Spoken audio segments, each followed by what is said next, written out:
ગીર સોમનાથમાં સોમનાથ મંદિરના કોરિડોરનો આ મામલો સામે આવ્યો છે કે જ્યાં આ સોમનાથના કોરિડોરનો આ સમગ્ર મામલો પ્રકાશિત થયો છે।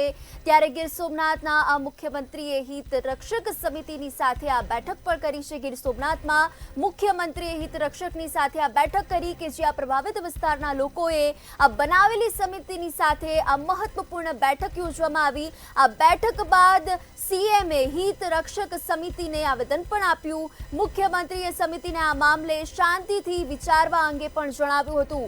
મુખ્યમંત્રીએ એક બેઠક યોજી અને આ બેઠકમાં આવેદન પણ આપ્યું હતું। આજે સમસ્ત કોરિડોરનો જે આ મામલો પ્રકાશિત થયો હતો અને તેને લઈને જ આ મુખ્યમંત્રીએ હિત રક્ષક સમિતિની સાથે એક આ મહત્વપૂર્ણ બેઠક કરીને આ બેઠકમાં પણ આ પ્રભાવિત વિસ્તારના લોકોની સાથે બેઠક યોજવામાં આવી હતી, જેમાં આવેદન પણ આપવામાં આવ્યું છે। મુખ્યમંત્રી દ્વારા બેઠક બાદ હિત રક્ષક સમિતિને આશ્વાસન પણ આપવામાં આવ્યું છે।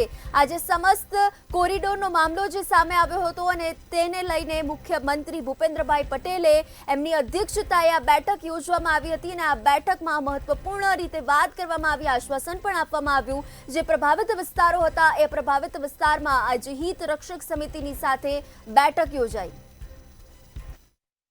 वर्धन तुल्याशंकर जानी तीर्थ पुरोहित श्री सोमपुरा ब्राह्मण समाज उपप्रमुख आज रोज अमावास्यांत श्रावण मासना अंतिम सोमवारे गुजरातना मुख्यमंत्री श्री भूपेन्द्रभाई पटेल सोमनाथजीना आशीर्वाद प्राप्त करवा पधारेला अने ते अंतर्गत आज रोज एमणे तीर्थ पुरोहित प्रभास क्षेत्रना समस्त गामजनोना आगेवानोनी मुलाकातनो समय आपेलो। एमने मळ्या, सुचारू रूपे वातचीत थई અને ખાસ કરીને એમને ઐતિહાસિક દ્રષ્ટિએ પણ થોડું મૂલ્યાંકન આ પ્રભાસ ક્ષેત્રનું કરાવ્યું અને ઘણા બધા મુદ્દાઓ પર સકારાત્મક ચર્ચાઓ થઈ છે અને ભગવાન સોમનાથજીને પ્રાર્થના કરીએ કે આવતા સમયમાં જે કંઈ પણ એમનો પ્રોજેક્ટ છે તેમાં સુચારુ રૂપે આગળ વધી શકાય। વર્તમાન પરિસ્થિતિને અમુક જે કંઈ પણ મધ્યસ્થીઓ છે જેમ કે સંસ્થા છે કે એમના માધ્યમથી ગામની સાથે સુચારુ રૂપે સંપર્ક ન સાધી શકવાથી હોવાથી જેને કહીએ કે જે વ્યવસ્થિત સંપર્ક ગામ વિશે હોવો જોઈએ તે ન હોવાને કારણે ક્યાંક ને ક્યાંક અમુક બાધાઓ ઉત્પન્ન થઈ છે। તો આ બાધાઓને દૂર કરવા માટે ગામ સમસ્તના આગેવાનો આગળ તો માઈ બાપ તરીકે એટલે મુખ્યમંત્રી જ કહેવાય, તો એમને મળી અને બધી વેદનાઓ ઠલવી અને એમણે પણ બહુ સરસ રીતે સાંત્વના બધાને આપી છે અને આવતા સમયમાં આનો કોઈ વ્યવસ્થિત રીતે ઉકેલ પણ નીકળે। ગામ સમસ્ત પણ સાથે છે, કારણ કે છેલ્લા 20 દિવસથી જે રીતે પ્રશાસનને પ્રેશર થતું હોય કે એવી કોઈ ખબર નથી, પણ જે પ્રશાસનનો જે વ્યવહાર હતો ગામ પ્રત્યે એ ક્યાંક ને ક્યાંક દબાણ વાળો લાગતો હતો।